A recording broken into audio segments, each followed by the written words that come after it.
Hi there, it's LDake again with Kale Realty, your Illinois licensed broker. And today we're going to be talking condos. I know a lot of folks have questions about them and if it's right for them. So let's get into that in just a moment. Stay tuned.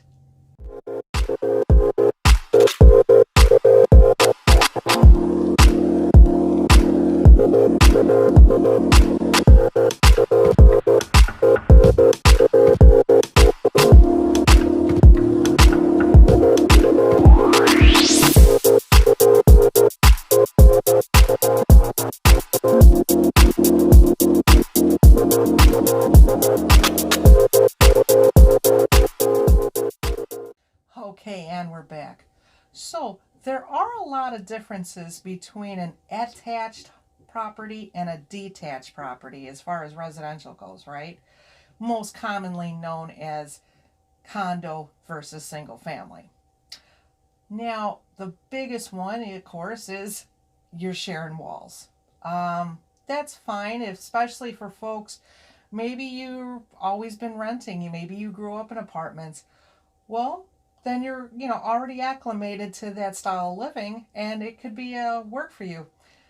One thing is, a lot of times it's less expensive to buy a condo than buying a single family home. Another thing is amenities, of course, especially if you're looking at like high rises and stuff, because you might be able to get a pool, someone to hang on to your packages in the mail, fitness rooms. I've seen places where they've got grocery stores in the building, restaurants and bars downstairs. Pretty much like a community within itself, even like a sharing library, to where it's like, these days with COVID, it's kind of nice that you don't have to really venture too far and still feel like that you have an attachment to the outside world. And also, folks who work from home, think about it. You can go downstairs in your slippers, go pick up your milk, eggs, and bread, and go right back upstairs. Never knew that a snowstorm was coming. And speaking of things like that, if you're in a lot of these properties, that type of maintenance is taken care of. So you don't have to shovel snow. A lot of times too, it'll have the garage is actually in the building itself. So you're never leaving a comfortable environment. You're going right from your home to a lobby, to the elevator, and down into the garage, which may even be semi heated or prevented, blocking the elements. I mean, it's pretty darn convenient. And also, too, if you're still going into the office and you work downtown or you need to be jumping on an expressway right away, well, where are most of the high rises, right? So it'd be real easy to get back and forth. And of course, public transportation. But a lot of people, when they think condo, they just think high rise. Not always the case. You could have just like a small residential building that's only like 4, 6, 10 units. Maybe it's a place that was originally was apartments, like a courtyard building that turned into condos. Things like that. So there's a lot of benefits. Also, of course, for my friends who have accessibility needs, a lot of times if you're talking like the high rises and stuff, you're never dealing with stairs. There's an elevator taking you right to the unit. The doors are already wide enough for you. So, I mean, that's a benefit too. And then, of course, besides all the amenities, like I was mentioning, like pools and things like that, that could be available, a lot of times you're going to see some utilities included, such as, electric or heat, maybe the cooking gas, obviously like the maintenance, but also like the water, sewer, trash, that all might be included. I've even seen a lot of places where they include cable and internet. So I mean, that's nice to have less bills to be paying out every month too, all wrapped up. But there are some things you need to know. So we'll get into that in just 2 seconds as well. So we were talking about amenities, right? So important ones that a lot of people always want to know is parking. Is parking included? Do you have to get on a list? Is it going to be an extra fee? Do you have to purchase the parking spot? Important stuff to know. If you have a very large vehicle, is it a spot that you can get into easily, right? Also, of course, is storage. Everyone wants to know about storage. You always get extra stuff, right? A lot of these high rises, it's literally a cage. So you might want to throw some blankets over it so everybody isn't seeing what you got in there, right? Also, another one, and you tenants know exactly where I'm going with this, is when it comes to rules, restrictions, what's the pet policy, right? So just because you own the condo, they still have the right to tell you no pit bulls, unless, of course, you have a service animal, emotional support, something like that, right?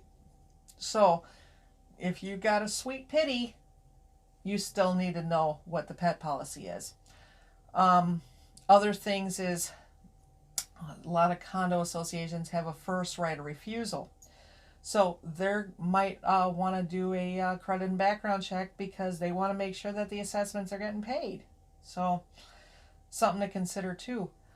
Very important to know. So bing, bing, bing. How are you going to pay for it?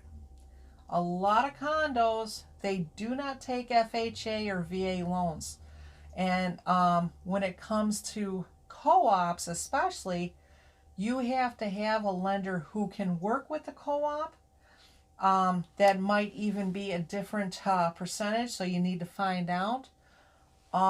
Some co-ops, you can only buy it in cash. All right? So it's based on if the building's been approved. So before you start checking out a bunch of condos, you can ask your agent, hey, is this FHA approved? You want to find out right away, okay, before you go over there and even check the place out, if it's something maybe that particular unit can happen.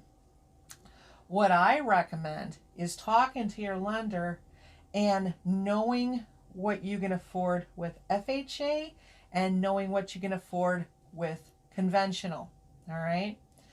Because condos, you can afford them more than maybe a single family home, in maybe in your particular case, and it might still be a really good deal for you if you switched over to conventional, but you want to know this up front if you can make it close out, right? So the other thing is, like all these restrictions and things, there's a thing that's called a special assessment, all right? And you want to know if the building is planning on any big projects, such as redoing all the plumbing in the building, especially if it's a high rise. That's a lot of money. Or in the case of the window washing, maybe they have to install these anchors up on the rooftop, and that can be a lot of money. Some of these high rises are looking at $100,000 that they got to do. And that means that every condo owner has to chip in towards it. So you want to find out about that. If there's a special assessment already happening, you want to find out if the seller is going to be covering that at closing. So good stuff to ask, good stuff to know. But still, even with all these little rules and stops, it could still be a really good deal for you. So it's, sometimes people discount condos. They don't want to get into all this and that. But if you check the place out and say, hey, man, this is going to work really good. Especially like I was saying, if you work from home, you can go downstairs in your slippers, go pick up your groceries, go back up, and never even have to leave. And you've got an amazing view. You're close to everything. I mean, this might be a good deal for you. The one other thing is maybe you're actually purchasing this as an investment. Well, you need to know if it's actually going to pan out for you. A lot of folks I know have been looking into when their kids go to college, instead of putting them in student housing, they buy a condo, let them live there. It ends up being cheaper than the student housing and the meal plans and things like that.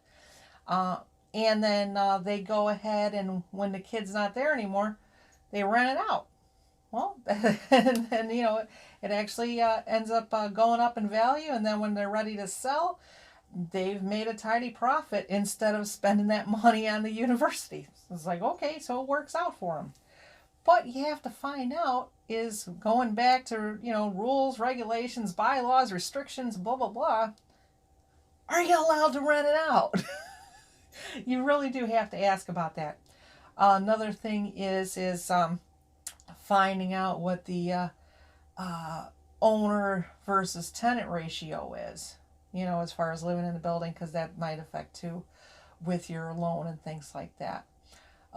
If they're also, if you're looking to invest, if they're going to change that rule, maybe right now that you're allowed to rent it out, but they're voting on changing it and making it owners only. So that's something else you might want to find out about too. So, you got any questions? You want to check out? You want to talk to a lender? See what you can get approved for? You want to go shopping? Let's see if we can go browse around and check some places out, okay? I'm LDake. I'm with Kale Realty, your Illinois licensed broker, and I'm here to help. And of course, always remember, I always have time for you and your referrals.